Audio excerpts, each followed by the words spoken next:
when we are basically preparing for the exam, the thing is, what we are supposed to do as an examinee is to go through all the Sharia standards, every single clause, and ensure that we understand and we basically can relate with each other. We will see a lot of interconnections between the clauses, between the standards.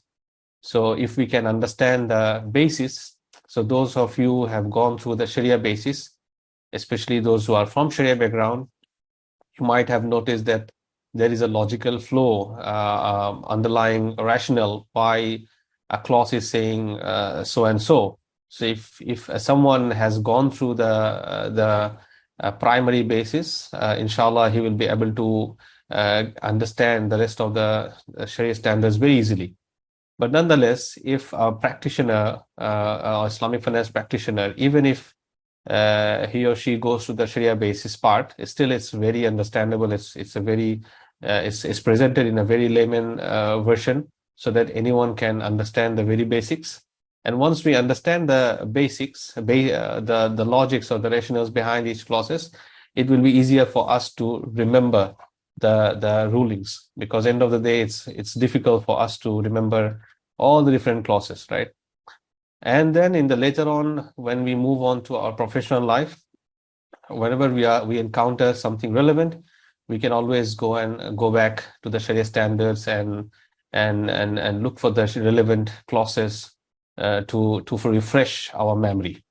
Right. Now, for this exam's sake, when we are preparing for the Sharia standards in the exam, firstly the questions will be very tricky, meaning that the questions will be very much, the answers and the options will be very much similar to each other.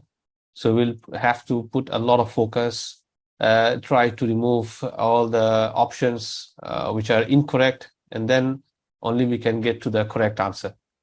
Sometimes maybe the correct answer is very evident, but in some cases you have to just cut off the incorrect answers to get into the correct answer.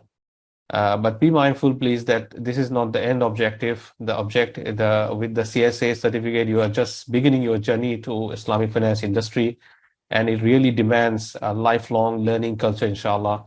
And this is also mentioned in the AAOIFI Code of Ethics as part of our ongoing responsibility. Which are the important standards for the exam? Oh, okay. If you go to the Sharia standards, let me go to the contents, okay? So some of the Sharia standards we can consider like basic Sharia standards, or which are related to particular contracts, okay? For example, murabaha, ijara, salam, istisna, shirka, sharika, musharaka, mudaraba, ju'ala, then sukuk, loan. Then you have agency, you have insurance, tawarruq, of course, zakat, waqaf. Okay, so these are like the main standards which build the ground for many other standards. Okay, so these are, I cannot say which are important for exam. All the standards are important for exam, but if you have, if you don't have clarity for those standards which I have highlighted here, it's a problem. So that's the very first thing one should do, have very good clarity of all those reasons. Then once you have clarity, then if you go to, let's say, trading in currency, oh, this is one as well, trading in currencies, because it's about by yourself. Then if you talk about procrastinating debtor, for example, so procrastinating debtor, guarantees, those are interlinked. And you will find some of the clauses mentioned under Murabaha as well. Right? So if you know very well Murabaha standard, you can also get some discussions on this as well.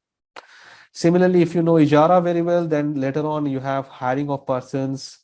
Where is it? Hiring of, yeah, this one you will find interrelated. And you will also have some of the Ijara component, as I was mentioning under modern corporations here, which is Musharaka Muntahiya Bitamlik, or diminishing Musharaka, as we were just discussing now, right? Then Mudaraba and Musharaka will be very much related. And in fact, if you know Murabaha very well, you will easily understand Salam Istisna as well, because all three are sale contracts, right? Sharika and Mudaraba are partnership contracts. Ijara, then here you have agency, you have hiring of persons, and then so these will be also some sort of related. Then a few others are like supportive, I would call it, like for example, banking services. So many of the banking services you will have here and there. So this is standard kinds of consolidates them. Then you will have indices, different indexes, and this is also related when we are talking about financial papers. Then financial papers, just now there was a question on this. When it comes to shares, so shares is also discussed partially, the underlying logic is also discussed partially in Musharaka. When you're talking about bonds, we will have some discussion about bonds in Sukuk as well, because we are coming up with Sukuk as an alternative to bonds.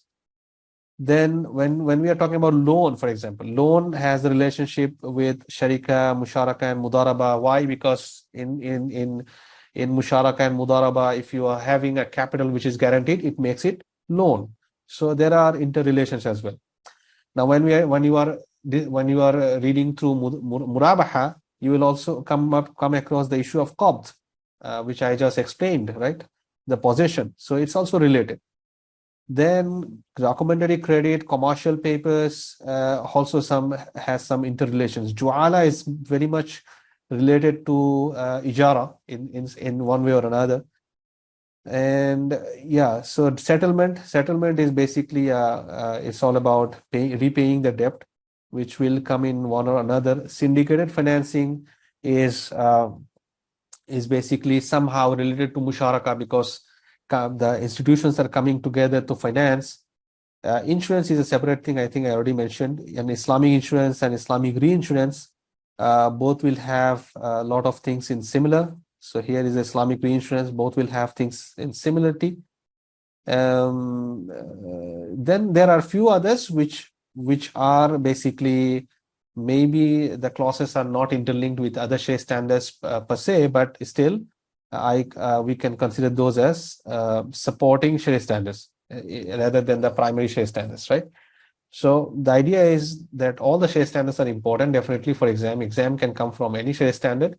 However, you should have conceptual clarity on the main contracts related Sharia standards. I hope that answers your question. This session was brought to you by TAIF and Adl. If you have benefited from it, please share in your social media platforms about both the entities and share the word. Spread the word. Jazakumullah khairan.